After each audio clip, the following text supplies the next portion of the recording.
Blog Talk Radio. Hey guys, it's your girl Sunny D. Welcome to tonight's show. I want to thank you guys for joining us tonight. It is March 1st. So trying to get the guys on in the line. I'm hoping that they pop in at some point. But just want to know if you're listening right now, you're listening to blogtalkradio.com /GFT here radio. So definitely hope you guys join the topic tonight. If you've seen all our posts, you know what we're going to be talking about tonight. So definitely tune into that. And definitely chime in. Phone number is 657-383-1155. All right, guys, bear with me. Hold on. I'm trying to see if the guys are on. Yeah, I'm not seeing them on the line. So I guess we'll just get to it.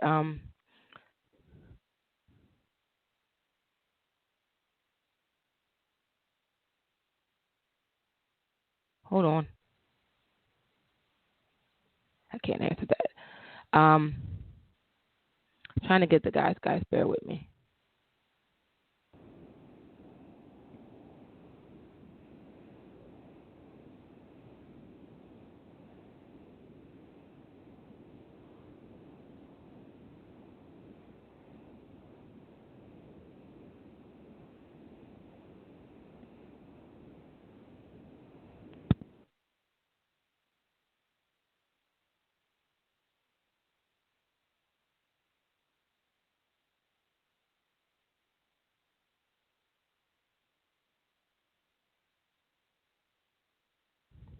Sorry, guys. The call accidentally dropped while I'm trying to add one of the gentlemen in. Who do I have on the line? This is Damon. Hey, Damon. I'm trying to get the other guys in. I apologize to the listeners. We're trying to do a different way of connecting. So in the midst of that, I mistakenly hung up, so I apologize. And I'm going to wait for the guys to call in. So, Dame, how was your week? It's been interesting. I have a new job lined up, pending drug test. Yeah. Knock on wood. So, no, but it's a great opportunity to hang with the family a little bit more and get paid a little bit more too. I know that's right. I'm trying to see. I'm sorry, the guys are texting me, and I'm trying to get them to call into the show. I mean, while you do that, I was just going to tell you the current job I'm at. I wake up early in the morning just to see my kids off, and about time I get home, they're in bed. I'd rather be a family man. I'd rather see my kids grow up and not miss out on the memories and stuff like that I could have created with them. So, but all in all, it's been a pretty productive week. That's what's up. I had a pretty busy week. You know, you gotta this is the week you start getting your kids into summer camp, and yeah. So, and you know, my son is disabled. He has autism, so getting him into the right camp and all that, it takes a lot of you got to find the right camp. I'm actually going to see the camp on Sunday. I already love it. After talking to a couple of the staff members, I'm going to meet the whole team on Sunday and just do a walkthrough through the camp, and they get to know him. They're going to do a little evaluation on him and see what they can help with as far as for the summer. But it's pretty costly. I'm a little mad at the cost, but I applied for programs to help. So the camp is like $4,000 and some odd dollars. So it's a lot of money for to go to camp, but it's a camp that I know he'll be able to go to that'll help him in the long run. So. Well, I just got Willie in here. I'm sorry, what'd you say? Hey, can you hear me, Damon? Sonny? Yes, I can hear you. Will? Oh, okay. Yep, I'm on. Yep. Yeah, I don't know what's going on. It kind of dropped the call in the middle of me talking at one point. So I apologize to the listeners. I know you guys like hearing this every week. But Willie, you still there? Yeah, I'm still here.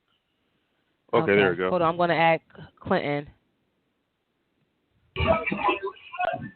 Clint? Yeah, I'm here. Okay. He said, "Yeah, I'm here." Right. What up, fam? What's going on? Living a dream. That was an experience. Yes, it was. I mean, that Let's was not do that again. Well, I want to tell the listeners what we were doing. Kind of explain why it was a malfunction at the beginning. Yeah. No, man. You said what? Yeah, we don't waste enough time. All right. Use so we the just air. gonna jump into How about that? Yeah, use the air. It wasn't me. We It wasn't tried, me. we But tried, anywho, we tried to improve the listening experience, but yeah, like Clint said, we can move on from here and get back on track. so who want to talk about the show topics? Who want to bring it in? I guess I can bring it in. I think there's a lot of I guess background over there, Clint. I don't know what's going on. But I don't know. I when he came on, I could hear it. Anyway, so today's topic, as we put out there, is about the Black Panther experience. You know, we're going to talk about Black Panther. Last week we ended the show talking about the movie. We couldn't talk too much about it because somebody on the show hadn't watched it. So we had. Who was it? We ain't gonna name names or throw nobody under the bus or throw any shade directly at them. So, we don't do that here. Well, not right this second. So we're gonna. So anyway, we gave a nice spoiler-free overview of how we felt about the movie. Clint, myself, and Damon, and then so we wanted to come in today and give you guys the full review from our perspective, as well as kind of give you guys a feeling for the things that we liked, we didn't like, the whole shebang. So if you haven't seen Black Panther, this is not the show for you today. Go listen to the last 30 minutes of last week's show, spoiler free. Today we hitting all the spoilers. So make sure you've seen the movie, you analyzed it. Make sure you know what happened, what didn't happen, because we're about to give all the details that we can in the next hour and a half. So anyway, I think let's get right to it, right, guys? I'm glad I got to see it before y'all spoiled it for me. Yes, ma'am. I mean, it was the movie to see, right? So, yes, it was. It was a really good movie, even though it was up past my late hours of my sleeping hours. I made it. So I'm excited for that. But definitely we got to get into the show.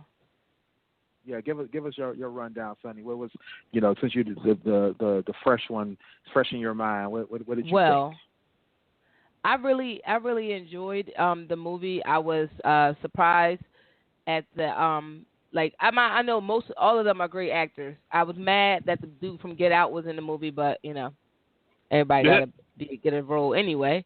But it was a really good movie. I took a lot from the movie. I'm excited to see more of the story as it goes on, because with all the comics, the Marvel comics, they got their little they go through the different stories and different things they go through.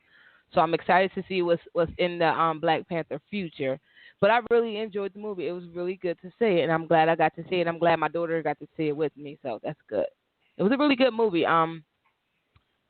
It made me feel like I was proud to be black, even though I was sitting next to pink people. I was like, all right, y'all come to see it? More power. Hey, let them do it for the culture. Yes, let them do it for the culture. Damon, what did you guys think of the movie? I enjoyed it immensely. Being a comic book fan, big surprise there, right, Sonny? I enjoyed myself. The storyline, considering all the details with the comic book heroes that's out there, they did a good job with the storyline, because a lot of the characters in the Marvel universe couldn't be used because the other rights are to the other studios. The acting was spot on. The women took the show. The women, Chadwick Boss, he did a good job. Michael B., he did his job too. But the women, the acting, the comedy was on point. It was. I enjoyed myself. I give it a 7 or 8 out of 10. 7 or 8? Clint, what the hell? Yeah. it has some moments in it. I didn't, being a comic book fan and knowing the history behind the Black Panther, I mean, that's the highest rating I can give the movie though. Right. I feel you. Yeah. Not giving my reasons why later on. Yeah. We'll come back to that. Yeah. Clint, you wanted to jump in there?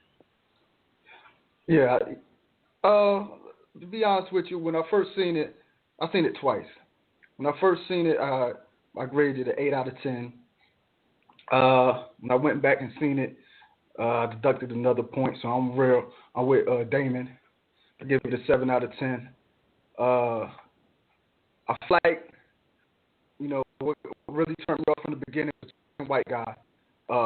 You feel me? They got merit for that ASAP. Other than that, it was good. You feel me? I like the representation. I like the cinematography. The action was great. You feel me? I expected a little bit more action. To be honest with you, but it was cool. It was cool. Are we gonna get into the debate now? Or we just going over which debate you how we enjoyed it. About? Oh yeah. We're gonna get into the debate in a minute. I want to go ahead and get my reaction then, since everybody's itching to debate the movie out. 2 weeks. Yeah. And we'll definitely get into why we're downgrading the grade back and forth in that debate. So my first reaction. So the build up for me was everything, because I was watching these movies from the beginning, these Marvel movies, and to watch it evolve and watch things kind of take shape. Plus, I watched the TV shows too. So, and then, like Damon said, I know the Black Panther history, and seeing them get introduced into the Marvel universe was epic for me.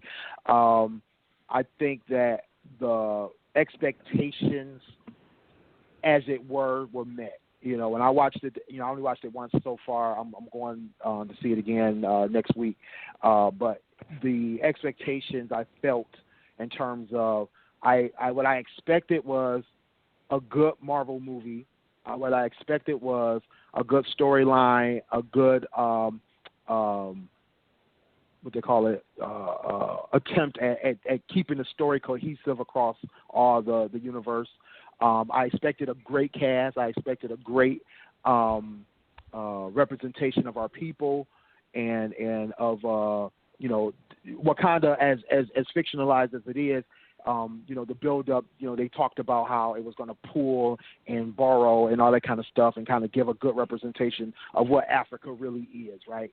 So, all in all, I felt like as a whole, the picture definitely lived up to the expectations, if not exceeded some. I feel like there were, of course, there were some shortcomings, but I feel like the movie was awesome. I felt good and proud that it was a movie that we could watch and feel good about the people in it, because not everybody was represented bad. Not everybody was on drugs or a slave or whatever else they like to represent us in different movies. The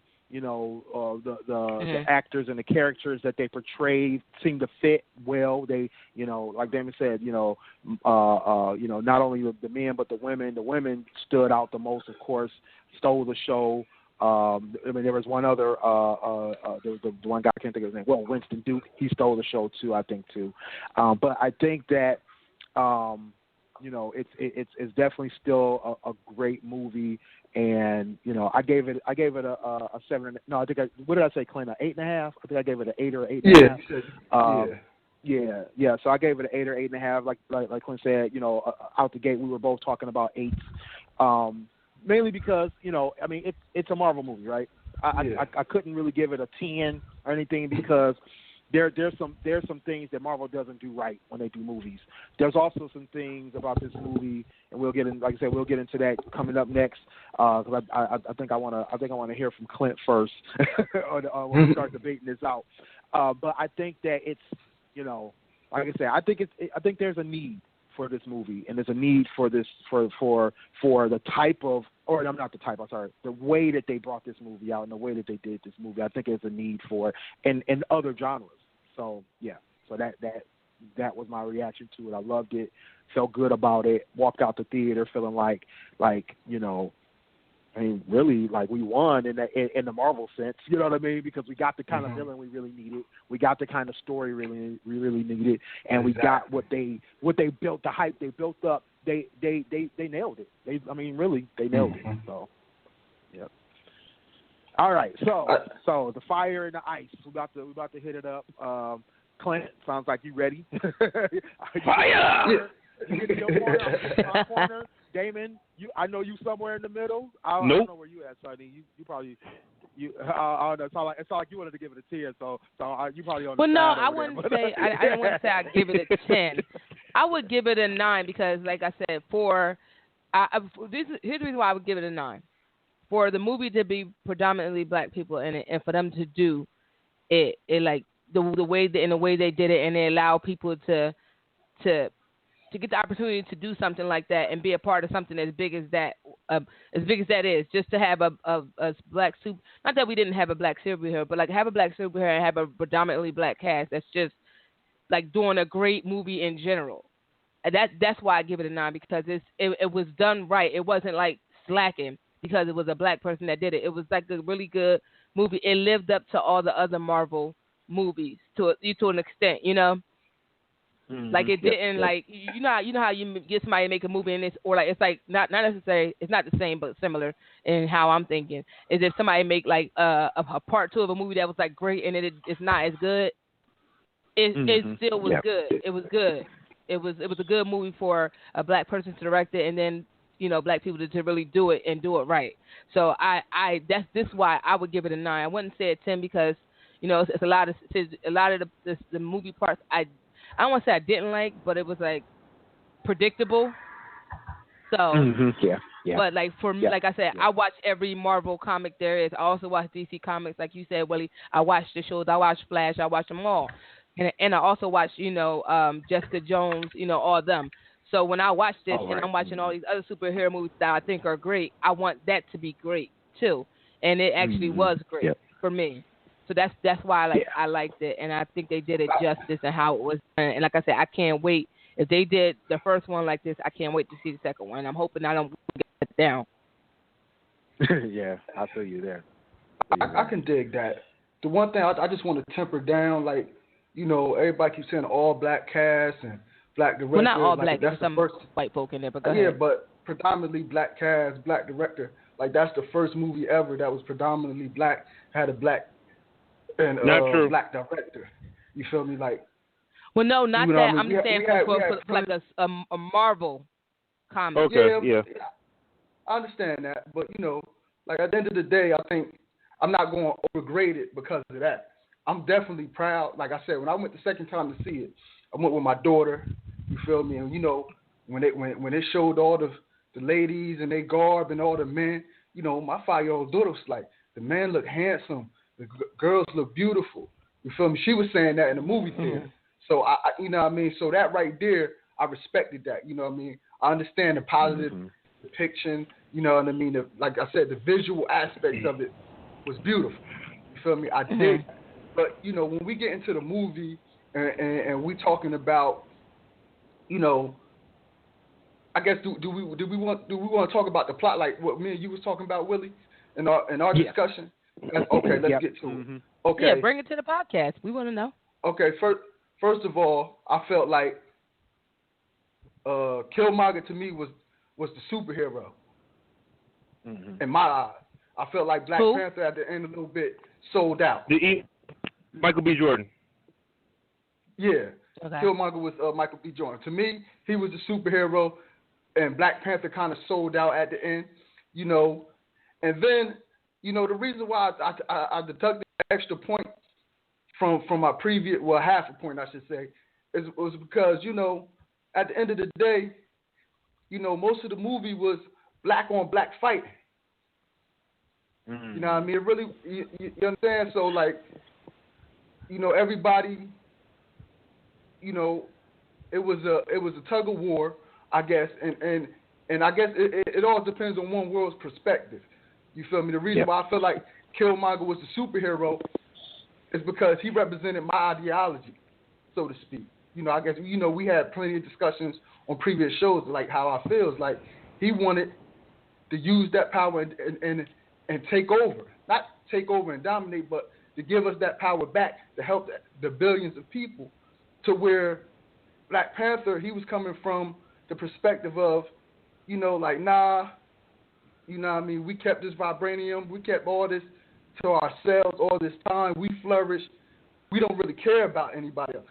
From the first scene, the first and second scene to where he went and got Nakia, Lupita's character, you know what I mean?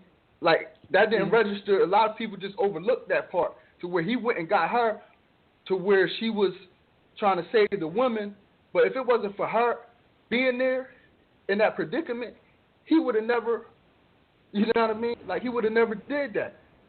You understand? Right, he would have just let those girls get kidnapped and all that. So, you know what I mean? That's why, like, it's kind of hard for me to hype him up as this great superhero, you know what I mean? Because he had his flaws as well. And I think that's what made the movie spectacular and made it good, was because you when you leave, you have a conflict. It's like, okay. Yes. Okay, yeah, but see, here's why I like Michael B's character. I liked him. Here's why. Like, I agree with you. He wanted to help everyone versus what it was. I think with what's his name? Oh my God, Chadwick. Yeah, I think his he was going off of what his dad taught him, and then I think for Michael B's character to kind of bring him, like, this is what, like, now we know what happened. Like, we brought to the situation. Now you get to see the part that he grew up in he grew up with regular the people in the U.S. and saw black people struggle. So he wanted to help. I think that it works well, and this is why I kind of got mad at how his character ended, because I wanted him to be by the, like, in my world, I wanted him to be by the Black Panther side to hold him accountable and make sure that, not necessarily hold him accountable, but he was the reason why at the end of the movie he decided to do what was right, because he knew that was right, and that's what Michael B. character was fighting for everybody, for all of us. But that's so I get it, but I kind of wanted him to be there for the next show. I kind of wanted him to be there for the next one, because I wanted him to be always in his ear to kind of, how you need somebody to kind of tell you the right way, because sometimes you lose sight of what the focus is. And like I said, at that point, his father taught him to worry about. So when he got Michael B's character saying, no, we knew about all of our people. It's people just like us that's out there too that need help too. And it kind of made him look at that and say, you know what, you're right. You're absolutely right. And it made him a better Black Panther for the future, hopefully. You know what I'm saying? Mm-hmm. Right. So I wanted him to see him with him in, like, helping move things and see this plan out. Yeah. Well, that's what goes to Damon said. Oh, go ahead. My bad. I'm sorry.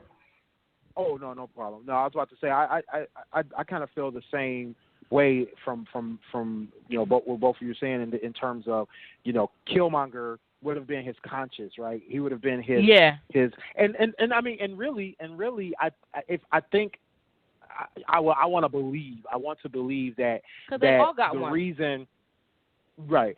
Well, what I want to believe is that the reason T'Challa wanted to bring him back to the hospital and save him was because he knew that he needed his cousin. He knew he needed Killmonger to be by his side, and not, maybe not as officially by his side, but you know what I mean, be in his ear. He needed he also, he didn't want it to end like that. He knew what was wrong and what needed to be done correctly. I think that he doesn't have the savviness or the know-how to just do this all on his own and make all these decisions on his own. And I think that Killmonger, being, like you said, Sonny, being of the world and being a part of a culture that has seen this struggle, can give him the insight that he would truly need, where his people can't give him that. Like you said, Clint, that they've been hiding, right? And that's one thing, that I as a a comic and as a a character in the culture that they were portraying in the Black Panther in the lore, is that they're literally hiding behind this cloak and trying to keep everybody out, because they want to keep all, not really, I won't say really keep it all to themselves, but they're trying to keep it to themselves because they feel like there's this danger outside of those walls that they don't want to deal with.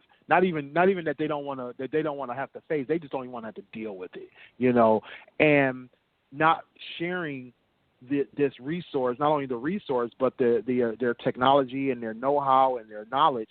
They're literally being stingy to the world, right? Which one of the complaints I heard on the net was that African culture is not like that. There's so much, want to share and be a part of making things better where they are. That kind of thing, is something that's part of African culture. Not saying, hey, we don't care about the rest of the world. We don't want to be involved with your mess. We don't want to help when we know we can be, where we know we're needed. We don't want to, we don't care that our people like us or people that look like us are out there struggling. We don't care. No way, no how. You know what I'm saying? Like you said, the one thing that did turn me off at the beginning was watching that dynamic where he's trying to pull Nakia from the rescue scene where she's trying to rescue these girls. And I understand his father's died, but these women are about to be either murdered, raped, or sold into some kind of captivity. Exactly. And he had no cares about that. He saw what was going down and gave no fucks about what was going on. And that was a problem for me, being that he was supposed to be a superhero. If you look at the comic books even, his motives are always suspect. His motives are always personal or only to his country. He cares not what's going on outside in the world, completely, to the point that when he even meets the Avengers, he's kind of despondent to their cause and their issue, where they're saying, let's save the world. He's like, I don't care about the world. I'm only worried about this one little piece of land in these four tribes.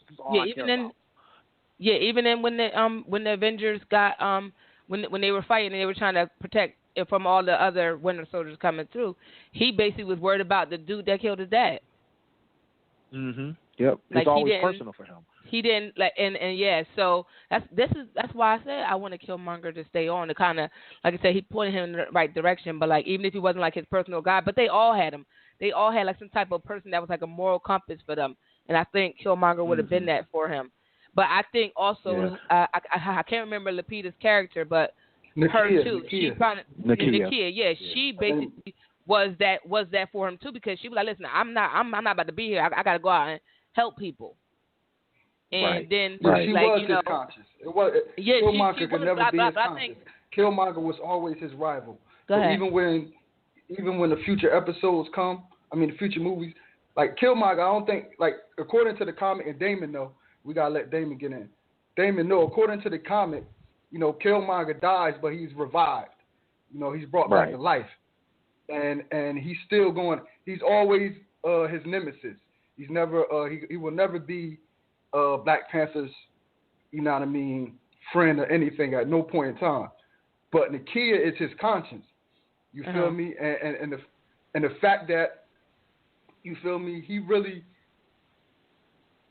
dismissed her point of view. Mm-hmm. You know what I mean? He just loved her. You understand? But the way how he seen the world, he didn't care about it. Like Willie said, he had his own. It was all personal to him. If it ain't about Wakanda, it's not about nothing. Then you have to give him. I give him a little pass because heavy is the crown that wear the head. Heavy is the head that wear the crown. Excuse me. He's just learning how to be a king. You feel me? And like he said in the beginning, he didn't know how to go on without his father. He didn't know if he was ready. So, they show his flaws. That's one of the good things about the movie. They show his flaws. Let's get Damon in. Yeah. I think Michael B. Jordan's character was a great protagonist in this movie. For his standpoint, his father raised him to see things differently than what T'Challa was raised. Their childhood and views on life are a little different. Eric's life began after his father's death. He saw the world a little differently than T'Challa. T'Challa was sheltered. He was raised on a tradition of how we should protect our own people as Wakandas. And Eric's father was raised on protecting our people as a whole, as not just the Wakandans, but all blacks. You saw what he was about to do before when the movie started at the beginning. He was about to go to war. Yeah. He was about to go to war. He was about to do some damage. Yeah, his dad was about to do that with the weapons. Right. He was about to go to war for his black people, not just Wakandans. So as time went on, Black Panther was enriched in that we're still just going to take care of our people. It's been like that for generations. He was immersed in tradition, as in Eric's character was bent on revenge and getting not just revenge, but clearing his father's name, getting his namesake back, and also this need to help the black culture out in any means necessary.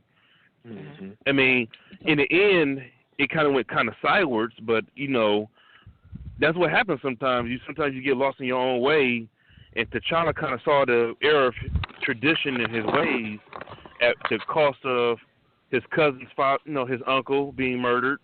It was a cover-up.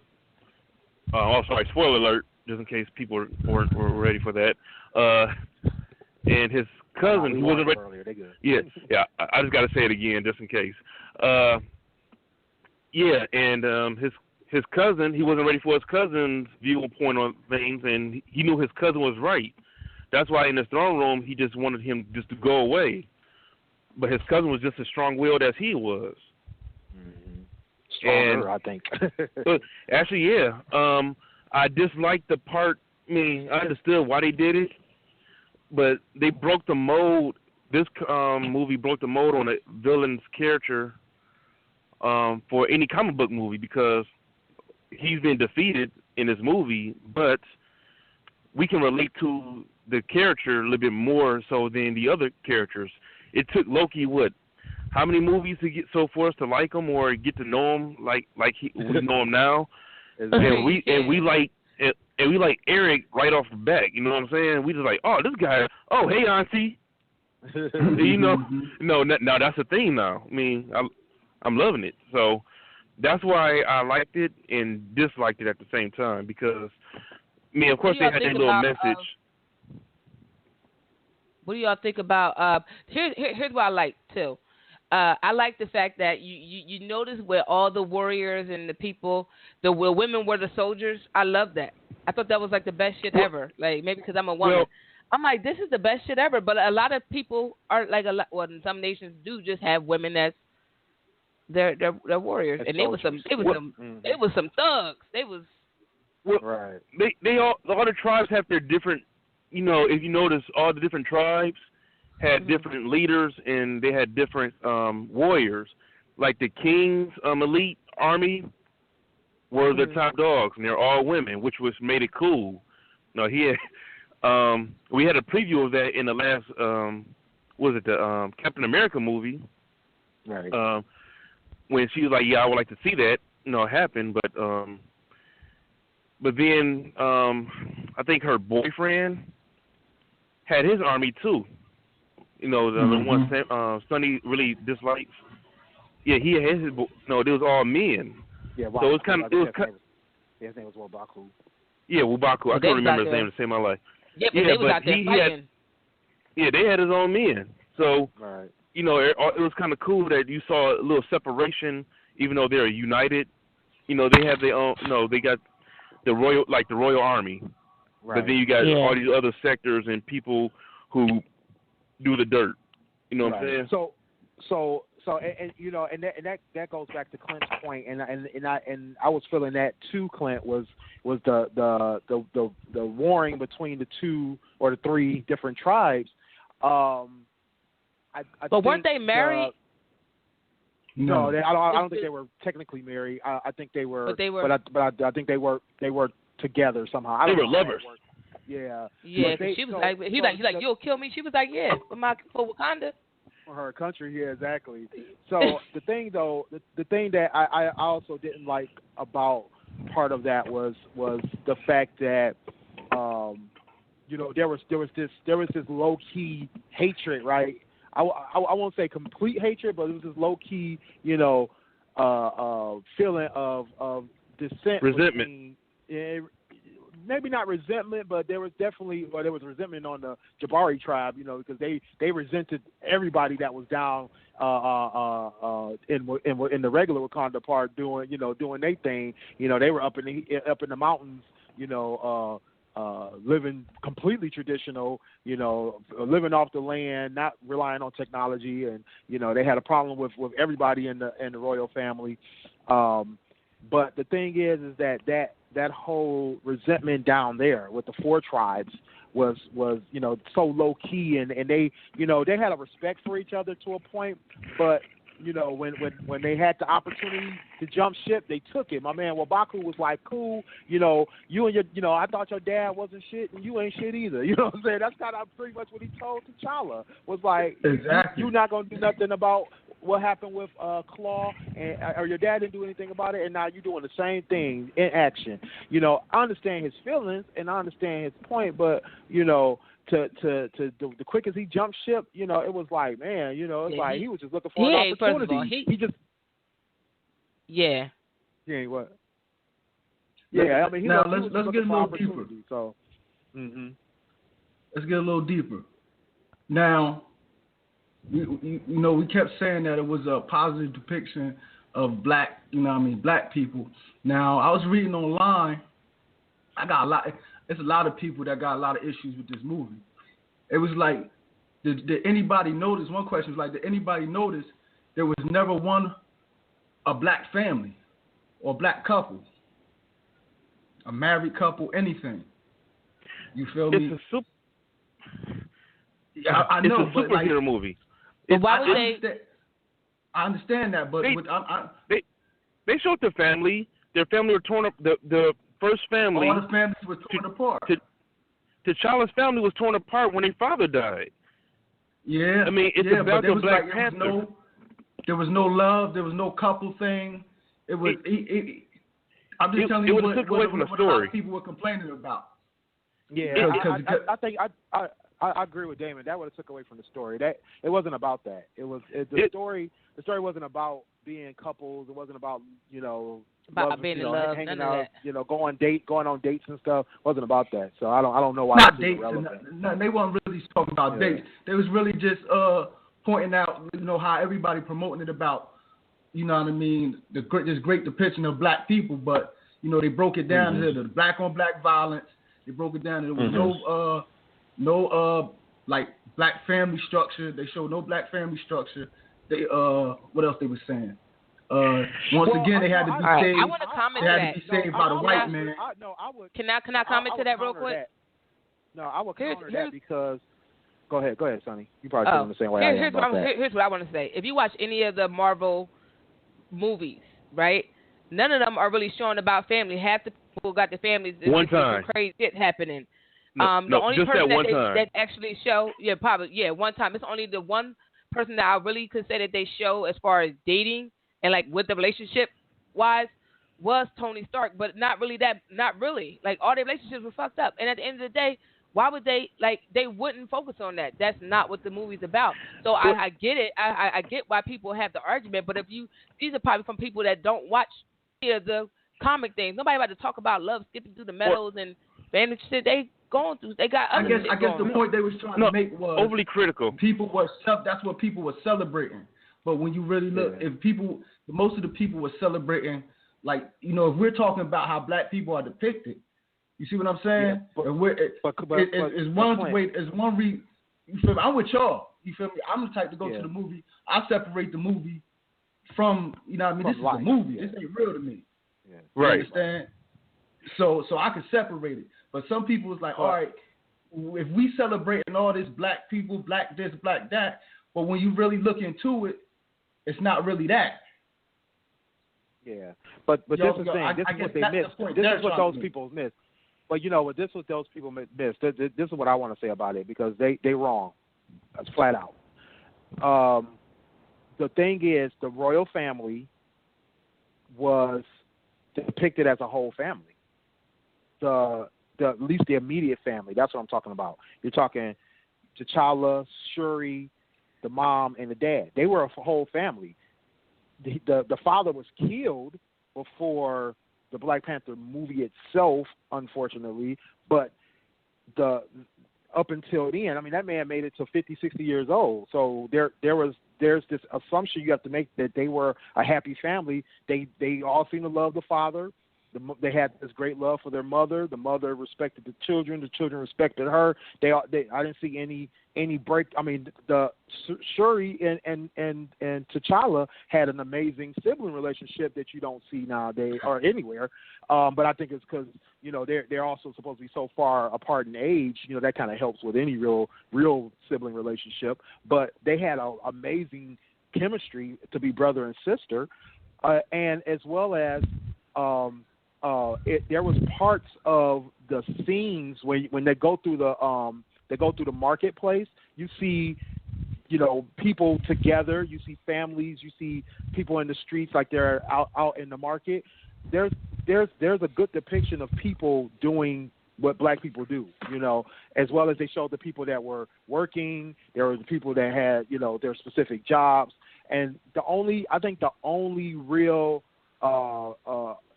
hard time that some people may have too is that with the what's his name with Killmonger's situation was that they really only show the father and Killmonger, so you don't really know like the whole where's the mother thing. But the thing they mentioned her, right? They mentioned her, right? They mentioned her. Again, it takes away from the story when you add characters that don't do anything. So, like you said, Clint, we know better. Those people are not going to know better. But the thing is that still, even for what they could see, they should have been able to see that royal family. I mean, even really technically, even though they were fighting against each other, but they were fighting because of their roles in their respective groups. Okoye and Wabaku. I mean, they called each other my love. They were. We couldn't tell if they were married though. I personally don't feel like they were married because I know how the comic works. In the comic book, technically the Malaje, I can't pronounce that one though. the Dormage, they're technically married to the king, but. Or to the kingdom or to the crown. They're technically married to the crown. But that relationship was there. You could see that they had this love for each other, and you just couldn't tell what the dynamic was. I mean, that was probably a little challenging as well, but I think it was there. I think the family aspect was there. They actually had a good representation of family. I just think people missed that because they were trying too hard to be objective to the movie. Critical. You know what I'm saying? That's how I feel about it. What about the thought process of them demonizing Killmonger was like demonizing the Black Revolutionary?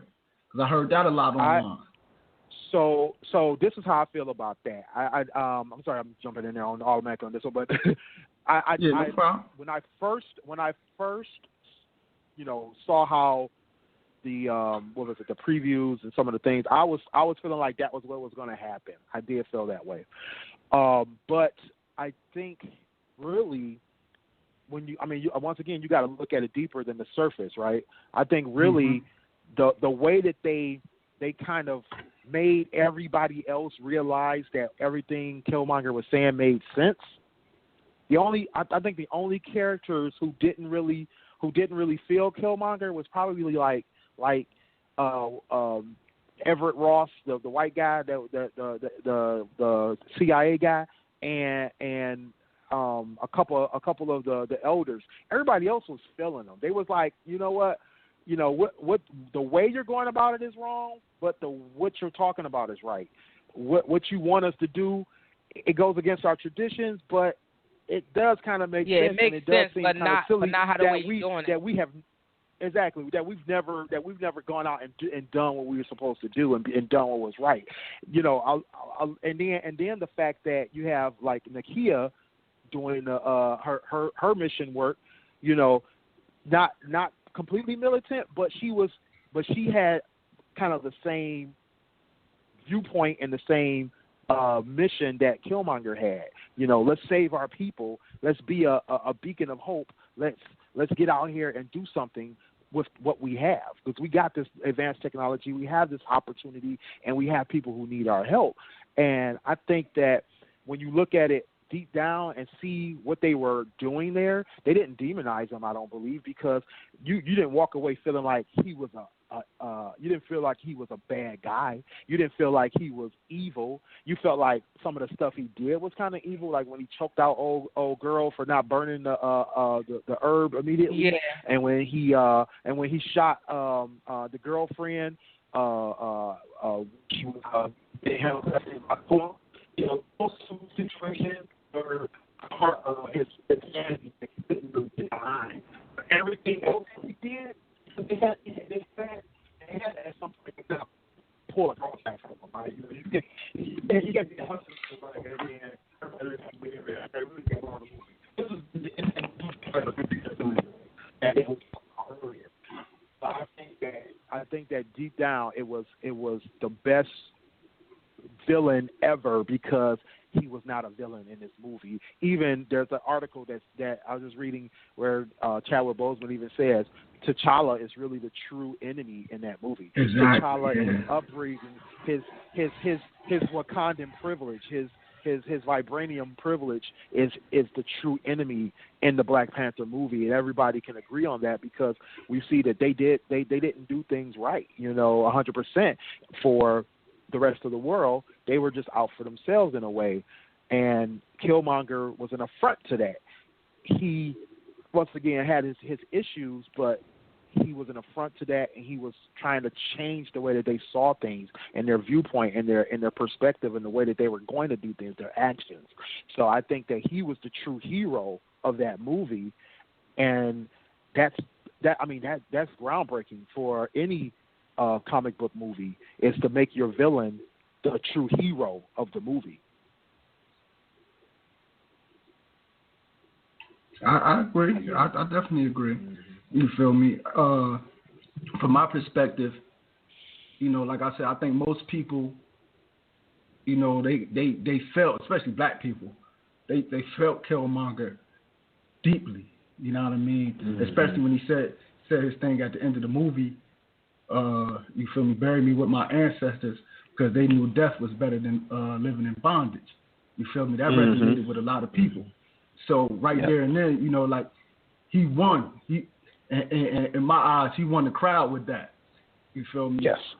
So when, the guy I was listening to, when he was saying that, they demonized him, you feel me? He was coming from the perspective of, they made him like a woman beater or this, that, and the third, because when he choked the lady out, he killed this girl. Right. I just look at it as him being flawed. He's not perfect. Exactly. And when and I think that was the good part. That's one of my favorite things about the movie. I keep saying that over and over. It's like everybody was flawed, so to speak. Like all the characters had their flaws. You feel me? So it wasn't no perfection. You know what I mean? And I think and what you said about what Chadwick Boseman said about T'Challa's character was absolutely correct, in my opinion, because I feel like he was the most flawed of them all. Mm-hmm. I feel like the Black Panther was the most flawed character of them all. You feel me? Because you see him weak mentally and physically. Mm-hmm. To a lot of people at the end, when you stayed and watched all the credits, after the credits and they show everything, a lot of people felt like he sold out kind of in the end. You feel me? They didn't feel like, they felt like the stance he took really wasn't, it's like he let them in. Instead of, you can still keep it for us, but just help us. But when you go to the UN and you let the CIA in, you know what I mean? Now it's like you doing exactly what happened to us before in Africa. You let them in, they come and they take over. colonizers. You feel me? And that's how they feel like. You know what I mean? That's what it's that cycle. So to me, I didn't feel like Killmonger was demonized. I felt like he was hurt. Yes. He was angry. Yes. You feel me? His uncle killed his father. You feel me? So he had personal beef and he had a worldview beef. You know what I mean? Like Sonny mentioned, his father wanted to, his father seen, the troubles that all the black people in America or all over the world were going through, and he was ready to put in that work. To hell with T'Challa. We're talking about. Yeah, but this is what I don't. Then at the same time, go ahead. His father was flawed too. Killmonger's father was flawed too, because what he do, even though he had a righteous cause for sinning, he the one that sent Claw. Right. And Claw killed a lot of his own people. Yeah. And so you got your people killed to try to help people. You know what I mean? So it's like, you know what I mean? It's a lose-lose situation. Yeah. My thing I didn't understand. Well, I guess I understood, but I didn't necessarily like. I felt like, okay, so you found out that this man's dad is the one that killed your dad, and they didn't know. Like, they didn't know what happened. The only person that knew was Forrest Whitaker's character.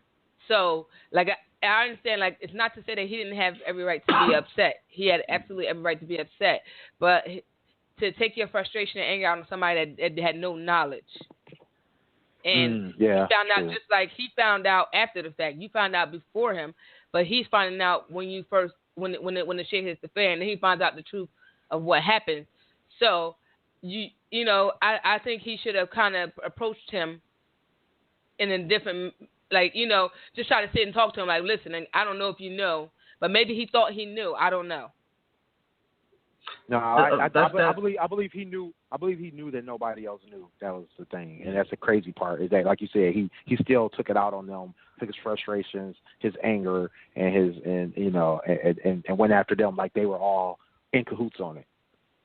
Because he felt like they still benefited from that tragedy. Right. You understand? That's what Forrest Whitaker character said. You feel me? Sometimes it's best to keep the lie going. The lie's good for everybody. So you know what I mean? Everybody benefited from it, but him. And it's like, you feel me?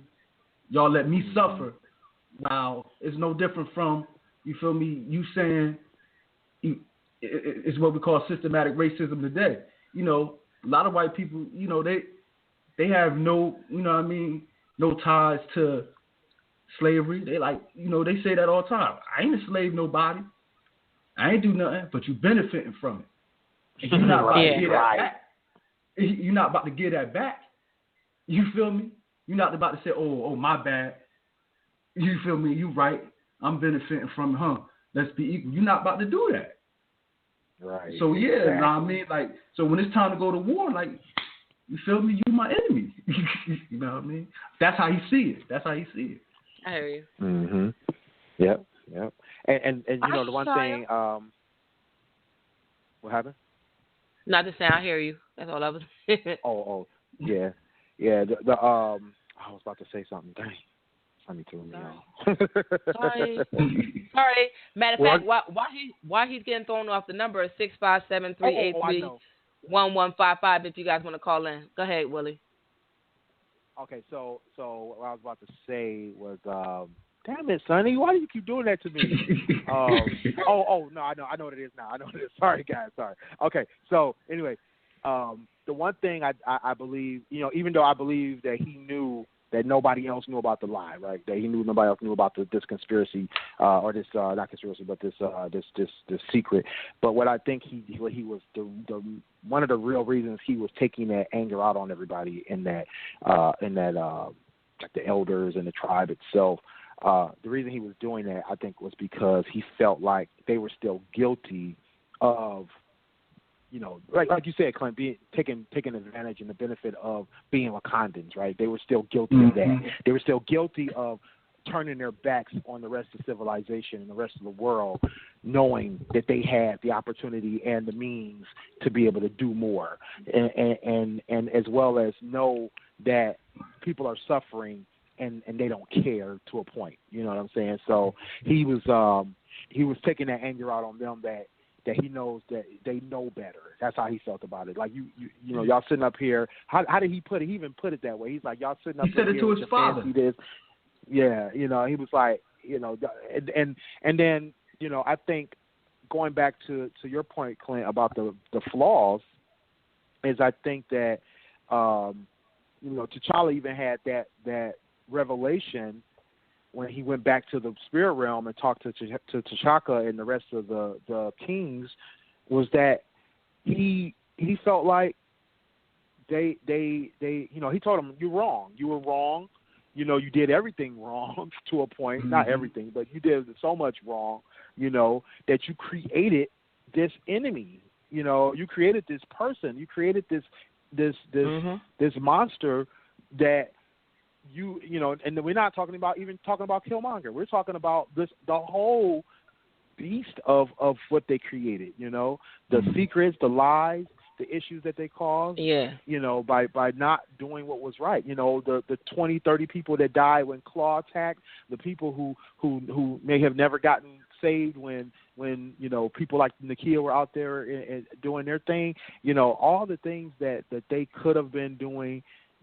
They created this issue, this problem, this tragedy. That's what they created, and that's what he was telling them, that they were all wrong because they created this monster. And they had spies all over the world. You see what? Like that's one thing people forget too. Like they had spies all over the world. So it's like, you feel me? They knew what was going on in the outside. That's why his brother. Yeah, that's why his brother was in Oakland. And that's why when Killmonger went to the ancestral plane himself and he talked to his father, remember his father was apologizing to him. It was like, you know what I mean? Like, I should have took you home. Yep. I should have took you home. You know what I mean? And now you out here lost. You feel me? He looked at his father like, nah, maybe the people of Wakanda are lost. Exactly.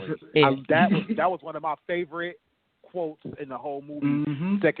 Only second to the last quote from him is that they were lost. That they literally were children. I mean, think about the mindset of the Wakandans and the royal family and all those people around them, those elders around them. They really like little children. They were only doing what they were told. They never thought outside the box. They never tried to venture out and do what they thought was right. They never tried to change things. They were just like acting like little kids the whole time. You know, like the people in the Bible that walked around for 400 years or 40 years, walking around because they just couldn't do right. It was that tradition that they were so immersed in, because they didn't want to share, and they didn't help out the cause. But it was kind of funny, little kind of Easter eggs in that whole movie was the reason why they put them in Oakland is because that's where the Black Panther movement started.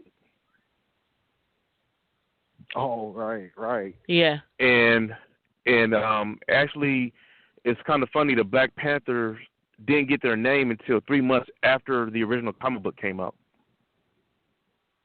Thank you for mentioning that, because that's another misconception I hated reading about, was people going, why would they take the Black Panther name? I'm like, dog, the Black Panthers weren't even created when that comic book came out. So it was before. How would the comic book take the name when they had it first? On top of that the Black Panther Party took their name from a comic book. No, they took it from a group in another state. I can't think of the state it was in. I think it was Oklahoma or something like that. But they borrowed the name from somebody else.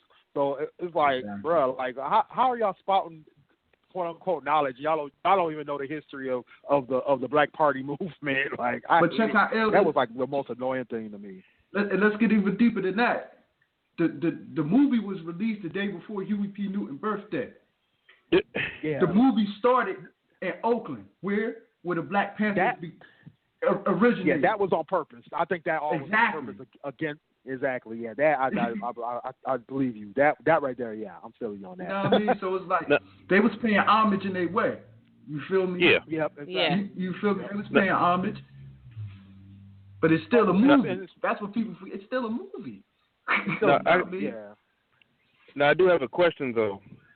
Well, it was not a question, but actually another beef that they had with the movie, which is totally serious, silly to me. They had a problem with that there was not enough homosexual, gay, lesbian in the movie. I'm like, real. That was real. I don't believe that, that's ridiculous. That's ridiculous. First of all, it's real. Like, this is why I hate fucking people, because first of all, it's a comic book, right? The comic book. Right. It's not even fucking real. If you read the comic book, where was there a gay person at? Why would they just put them magically? Like, I'm gonna put a gay person in to make everybody. Shut the fuck up.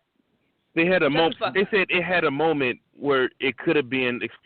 Some of the scenarios these people are taking up. That's problems. Y'all doing not much. No, but to take your time to build a family or to have a homosexual relationship, that will stop the plot in the direction of the movie. It will halt everything. It would be like, round hole, square peg. I was reading an article to where they said they had a scene that it actually was like a lesbian scene that they took out the movie. Yeah, because then why it got to be? If it probably was two of the women warriors had to be lesbian just to make somebody, like, it's too fucking much. That's too much. Like, stop. Like, as my daughter would say, y'all being extra. Like, really? I understand LGBTQ people, y'all do. I understand, but just sometimes shit ain't for y'all. It's just not for y'all, and just let the Marvel movie be great, and y'all get one. Like, we'll find a gay superhero and make it happen for y'all, but just not Black Panther not right now. Right. Let this movie be what it was supposed to be. In the comic book, they do have a lesbian couple in there, but not now. Yeah. I mean, just let us have something at least. Let's work on a black film, a great black film, and They just had what the hell is that movie with the boy? I love that movie too. Moonlight. That was a great movie. Y'all got that. It was black people and it was gay. I love that movie. It was beautiful, and I understood it because it's different. Movie. Like, and I get it. I mean, it's not for everybody's life, but at the end of the day, y'all got y'all movie and y'all won an award. Be happy and be great. Move right along. Right. Can we have Black Panther just real quick? And like, this is from a person who has had some questionable experiences with females. So I understand, but not for this movie. Not right now. Yeah. I mean, me myself, I'm right now. I'm the same way. I'm like, hey, it's not part of this movie. It wasn't. The story wouldn't fit. I mean, heterosexual love wouldn't fit in this movie, so I don't want to see heterosexual love in either. It's an action movie. It's supposed to be about action, superheroes. I don't want to see any of that. Now, I'm reading something right now on the Washington Post, and the author is Karen Atiyah. Atiyah, I guess I'm pronouncing her name right. The title of the article is "The Woman in Black Panther Deserve More." Like what? See, and I think this is written. I think this is written by a black woman as well. You feel me? She's killing Killmonger. She's killing Killmonger. The author. She's like. She said she's surprised that he's getting so much praise, but he was a misogynist. He would have been a dictator. He would have been no different from any of the other African dictators that there was. She said Killmonger would likely try to kill me or any woman who dared to question or critique him. His rage, selfishness, and misogyny ensure he would likely be an authoritarian despot who would try to claim power for life and squander Wakanda's human and natural resources. But I mean, my thing is that that's the reason why we didn't want Killmonger in power. Nobody said that part of him was the best part. You know, we said he had a point about the issues, right? And I think I read something similar to that because somebody was talking about how the aspect of his rage, and you know, I mean, he killing a woman, he would have killed a man too. Anybody who would have gone against him, he would. I think he actually even made comment about that. He killed a woman. When M'Baku said he that, did kill somebody. He did kill a woman. He did kill a woman. No, I'm talking about in terms of opposing him. He mentioned about doing something to people who was going to oppose him and his plan. You know, he made comment on that. You know, so he did kill him. I don't know. I'm drawing a blank on what happened, but I just remember the part. It was they were looking at the weapons, and this was a scene. They were coming out of the building, and he had just gotten his suit, his Golden Jaguar suit. So but the thing is, bottom line, I think, you know, I mean, she has a point to a point, but it's, you know, we don't love him because he was a misogynist or because he was. I mean, check out what she say though.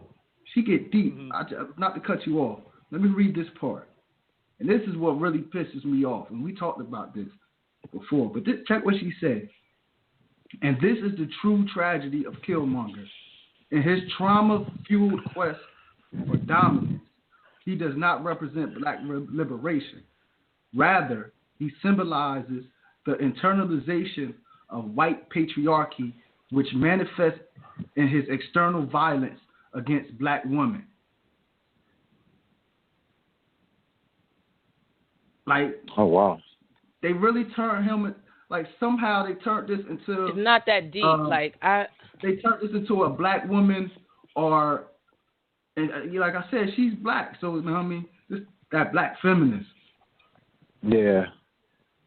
Yeah, I mean, I feel what you're saying. They're turning this into like almost like it was like a protest against women, a protest against protesters, and that kind of thing. And yeah, but see, I'm not. Here's the thing, right? The whole premise of Killmonger's character was he's supposed to been the rival against the Black Panther. He's supposed to be the opposition, right? So he is not supposed to be liked. We liked him because of his cause, not more so of his actions of what he wanted to happen. Like it's all like it's not what you. I mean, it's not what you say. It's how you do it. We didn't like how he did it or how he was going to do it, but we liked what we liked his whole idea of what he wanted to do. It made sense. But we had to not like they. I think the whole purpose of his character is for us to like him and dislike him at the same time, because he was like even though he was likable in some aspects, we had nothing like him. We had to realize that he was still the bad guy in the movie. You know what I'm saying? So of course he wasn't going to be rosy peaches and cream to everybody. He had to be an asshole and do what he did. It's a fucking movie. Why are people? I don't understand. It's too much. It's a movie. It's not real, y'all. I just need y'all to know that. Like, I need y'all to read this. I'm gonna send y'all this. Like she really went in. She really went in. I mean, I think too. What people have to also realize is that I think the purpose and the premise of having Killmonger be how he was and what he was to infect the change, right, to that society. That was the purpose, you know. That it's the ultimate goal. What's the ultimate goal of him being in their lives? The ultimate goal was for him to impress upon them a need for change, right? He does, and like Clint mentioned earlier, you know, even though me and Sonny were feeling like he needed to be there, but Clint was right earlier.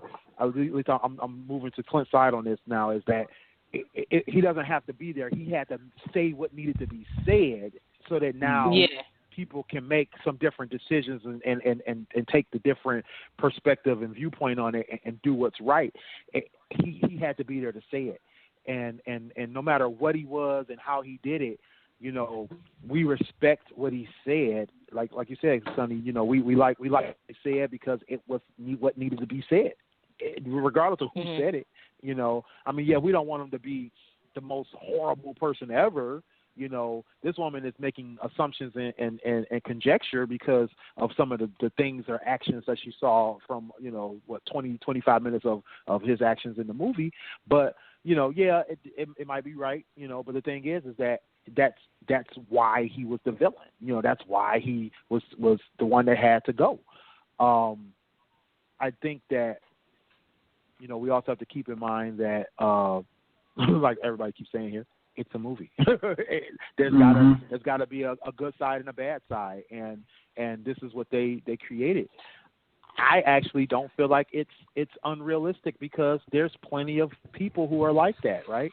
I mean, think about the article I posted the other day for Black History Month. The unsung heroes. I posted an article talking about unsung heroes of Black history, and it was regarding Black women in civil rights movement.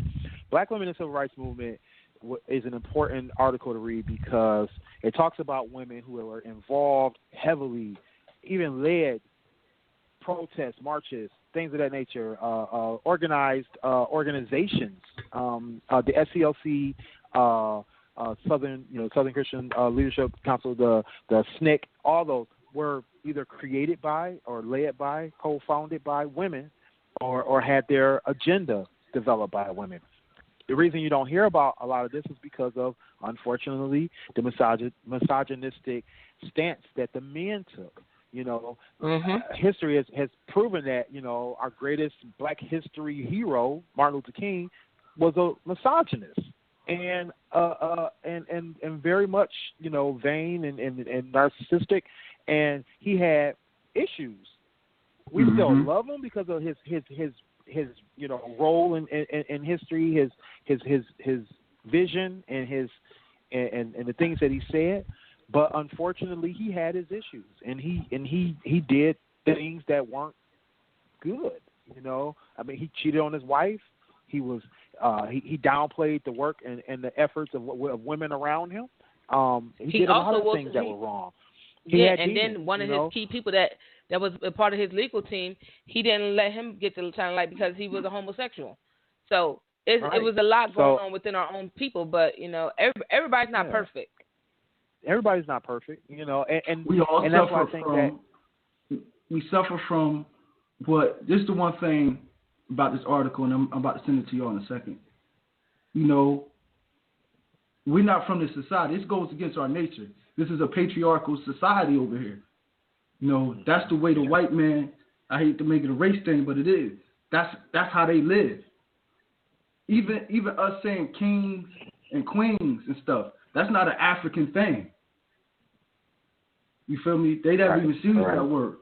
You feel me? That so when you know, like Martin Luther King, like we suffer from that. That's what we're taught.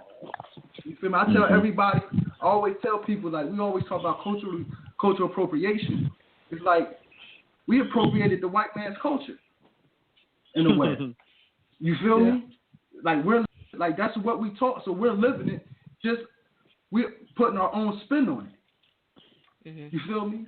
We know they're the dominant society. You feel me? We know we're living under their thumb. So it's only right when, you feel me, like the slave and the master. The slave is going to pick up traits from the master.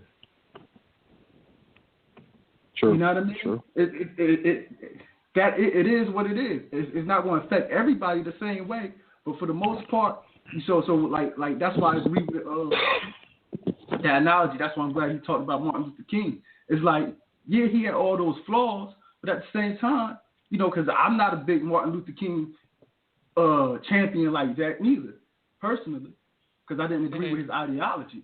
But at the same time, that man gave his life. You feel me? His life was taken.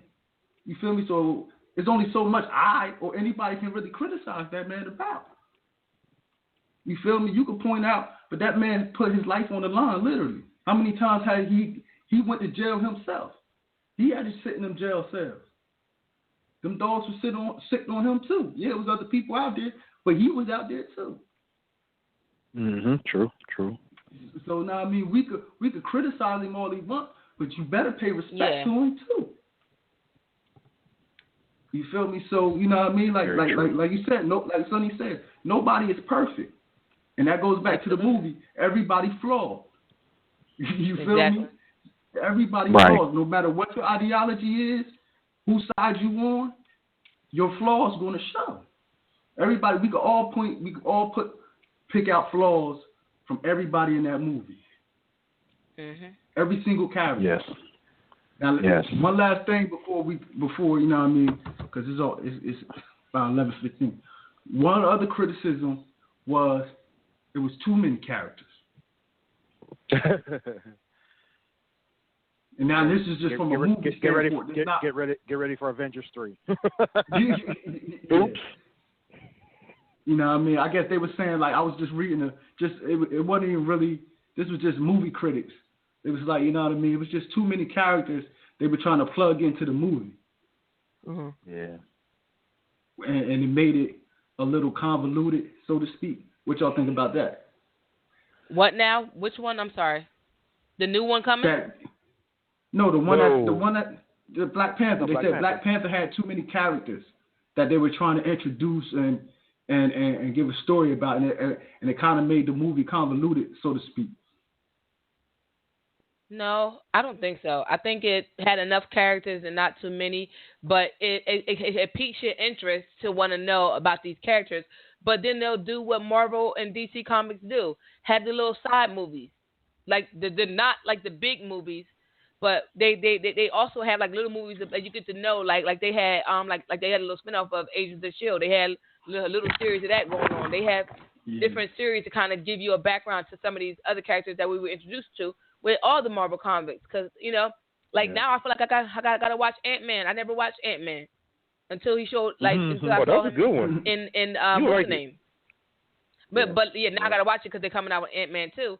But like I'm saying, like we get to now we get to see who these people are, and like I said, they make these little spin-off movies, and we could go ahead and watch them and get to learn about more of these characters. So that's good, and it makes more jobs for more of these black characters to get a spin-off and get and if the series is a hit, it becomes a good series. It'll be on Netflix and we can watch it. Right now, so it makes more business to do that. Yeah, this is my feelings on it. I feel like they actually succeeded at the too many character thing, because I compared it to Avengers 2, I believe it was. I take that back. To Captain America movie. Captain America, yeah, you're right, damn it. To Captain Civil War. 3. Civil War. Yeah, that's my favorite one. Civil War. Oh yeah, I love that one too. Yeah, Civil War. Yeah. Winter Soldier. I'm sorry, I was talking about my bad. Oh, Winter Soldier was good awesome one too. Both of them. That was. I mean, Captain America movies after Part 1, that wasn't that good, but Part 2 and Part 3, best movies. I like Part 1. It told his story. Part 1 was actually better than what I expected to be. Hold on. So real quick, the thing about that is they introduced they put a lot of characters into Captain America 3, and people were confused, right? Because they didn't really know who these people were, and not to Marvel's fault, because Marvel did introduce some of those characters before, but I think it was a little confusing for people. But then also there was a lot of aspects of character building that wasn't done during the movie, and I think you had to make some assumptions. But we loved it because it was full of action, it was full of intrigue, it was a spy movie, right? But Black Panther, I think when they introduced all these different characters, even though they're all pretty much brand new, I think they did a great job of giving us just enough taste of each character's personality, their kind of a little bit of their backstory, and the ones that we didn't get a backstory on, it made us want to have a backstory like Okoye, Wabaku. Oh, definitely. What's his name? From M'Baku from the Jabari tribe. Yeah, all of those characters. We want, they stole the show, and it made you want to know more. You know what I mean? Made you want. I mean, like earlier we were talking about, like, is Okoye and Wabaku, are they married? Are they really together? Or are they just falling in love? Or what's going on with them? We want to know more about Mbuku and his tribe, you know, and the monkey god that they you know look up to, and all of the stuff that they're doing. You know, there's so much that was there. I think that they really did a great job of kind of giving us more of great storytelling and character building all in one. They did an awesome job, I think. You know, so were there too many characters? I really don't think so, especially because, you know, we got to get ready for, I think it's 23 heroes and and Infinity War. Infinity That's War gonna is be amazing. Crazy. So yeah, that's gonna be amazing. I can't wait. We needed this primer. Definitely. You know what I mean? Like, but overall, you feel me? Like I said, the one issue you already know. Like I said for my first tape, my number one issue was they had to have that token white man say the day. Yes. Yeah. They had to. And that right there just that grinded my gears. That grinded my gears. You feel me? I'm like, you know what I mean? Like, I dropped the point for that. Yeah. Like right then and there, they couldn't get a 10. You feel me? Right then and there. Right. I knew it. Off rip. Because, you know what I mean? They had the token white guy. You know what I mean? I'm like, they could have just, you know what I mean? I don't mind him being in the movie. That's not what I'm saying. But they could have had his character. Yeah, they could have had his character do something else. His character could have been more serious to me. You feel me? Yeah. Or, you know what I mean? He could have been a little bit more. on the sideline where he belonged. He shouldn't have got involved. He shouldn't have got involved. You feel me? That's why I was so happy when M'Baku was like, whoof, whoof, when once he start talking, and they were sitting there, whoof, whoof, woof. Like, don't you know? Right. You're not allowed to speak here. You feel me? You say something again, we're going to feed you to our kids. Right. Yes, that was funny. Love that part. Yes. Yeah. That dude was scared. He was like, I don't think I should say anything. I don't know. I know, bro. He said, right. I thought that was really we're vegetarian. I like that. Right. But you know, I think in the end when he brought the Jabari tribe down to kind of break up the fight, I think that he restole the hero prize from the token white guy. I think he really took it back from him. Everett Ross, that's the guy's name, Everett Ross. Yeah. So I think he kind of because at first I was like when he you know shot the plane down, I'm like really like really dude, like you get to be the hero, of the show, and then you know but to see that everything was coming to like this head and everybody was about to explode on each other in that last you know part of the fight, the big fight scene. You know, and then for the Jabari tribe to come through, you know, unexpectedly, and I mean, I was genuinely surprised. Surprised. That was one unpredictable thing about the movie, and that was the thing too. Is even though the movie was fairly predictable, it was very unpredictable in a lot of spots too. So I think that was, you know, that was the saving grace for the you know, saving the day. He didn't really save the day. It was really the Jabari tribe coming through, made everybody stop and realize enough is enough. You know, we fighting against ourselves. We need to chill out. You know, the real enemy he had is a valid somewhere beef. else, not here. Yeah, he had a valid beef. He was the killmonger. You see, now that's now when you talk about somebody's conscience, he actually could be. I think that's why him and Black Panther had that little one-on-one. Before Black Panther went to go fight, he could actually be the Black Panther's conscience because from the beginning, you know, he said from the beginning like, "Yo, I don't like how we watch." Like Willie said, he came down from the mountain like, "Yo, I don't like how y'all running this." You feel me? Like y'all not running this right. You feel me? And he told T'Challa like, "Listen, you feel me? This is the first time y'all stepped in here in 100 years or hundreds of years, like." You feel me? Y'all don't care about us, just about yourselves. You feel me? So his thought process was just like Killmonger's, so to speak. Yeah. You know what I mean? He just ain't had that anger. You feel me? And the one part people miss is, you know, like you said, when the Jabari tribe came, and this was my issue with this article. You know, we all know about how the woman were the king's army. You feel me? But in the Jabari tribe, who was that first person that broke through that glass? That was a woman. Mm-hmm. Yep. That was a woman. Like they had one. You feel me? Like they showed the strength of that. They was warriors. It was warriors in that tribe too. Women warriors in that tribe too. Yep. Yeah. You feel me? So like I don't really get to where a lot of people saying the woman was disrespected in this movie. I don't see it. No, not at all. They all. were some hardcore gangsters. That's what they were. Like, they right. were like, bitch, we got right. this. Let's go. And that what's the name was the OG thug. She was like, bitch, I'll kill you by my Wakanda, bitch. I don't know. Like, I love you, but I'll kill your ass. Like, she let it be known. That was the most gangster shit. I like. Listen, I love you, but I would take your ass out by my country. And he sat his ass right the fuck down. Like, let me just sit on down for this bitch. Exactly. That shit. Exactly. All right, Bitch, you gonna die tonight. You minutes. gotta leave her the fuck alone. We got 4 minutes left for these last 2 minutes before we wrap up the show. Name your favorite character, and then we'll wrap it up. Go ahead. Black Panther.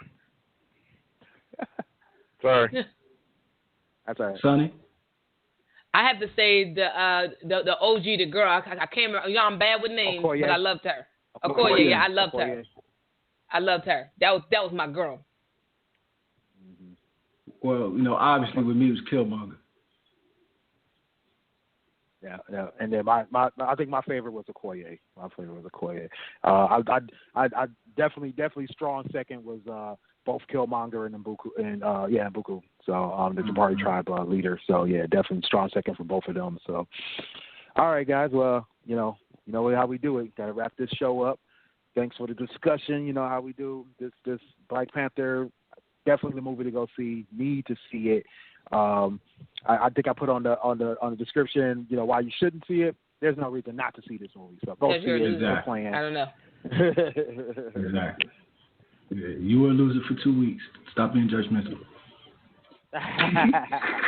I was a busy mom for 2 weeks, and I had to get on that. And I was then I got told this is how my entrepreneur. Don't fall asleep. I'm like, first of all, y'all don't know if I'm going to fall asleep or not. Like, don't judge me. But thankfully, I was wide awake the whole movie because I was almost knocked out in that movie, but it was too good to fall asleep. Oh man.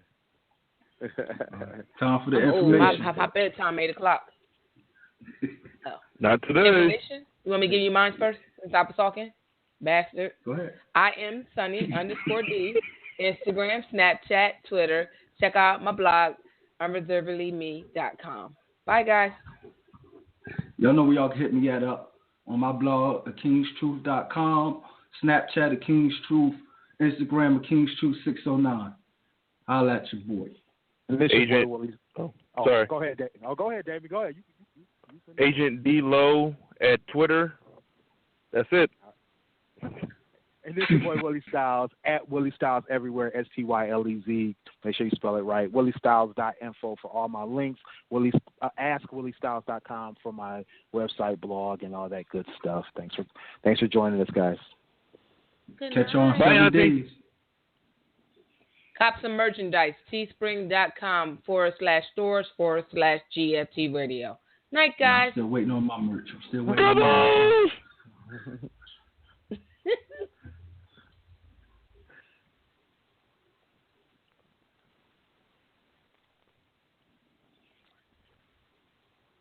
When you come into Carrabba's Italian Grill, get ready to say, wow! Because now Carrabba's is giving you more of what you love, like 25% more pasta in your favorite dishes, and even Bigger filet, bigger shrimp, and bigger scallops? Wow! Indulge on bigger portions of delicious Italian classics, all made from scratch every day. Bigger wine pours and bigger slices of cheesecake? Wow! Hurry into your local Carrabba's tonight and get more of the homemade taste you love. More Carrabba's? Wow! Carrabba's, Italian worth talking about.